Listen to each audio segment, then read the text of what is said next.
Well, Chris, if we're talking about the impact, you're not going to smell anything like we would in traditional cases, but you're going to have to look at this every single day. The algae on this canal here looking more like a carpet than anything else as it spans across this bend here in Cape Coral. And when I spoke with algae experts today who took a sample right from this exact area, they say that rare organism that they found is concerning. And why? Because they say it could lead to longer lasting blooms. From a bird's eye view to up close and personal for people living on this Cape Coral canal. Well, it's been on and off for years, but the past couple of months it's been showing up. Blue-green algae showing up in this canal and in samples. I looked at it under the microscope today. For blue-green algae experts like Dr. Barry Rosen with Florida Gulf Coast University, who tells me he found two things, one of which not as common as the other. This is a big name, Spherospermopsis torcus reginae.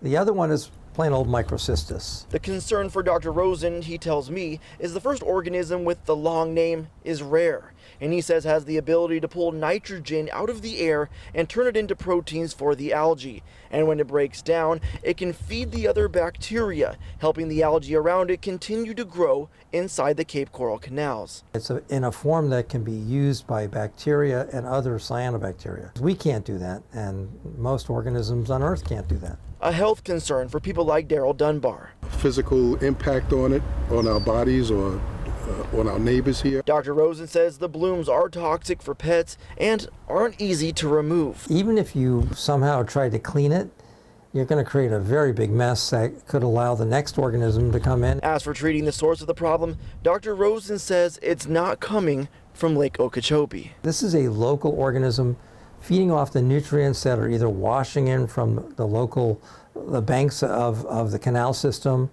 and it's making its own nitrogen.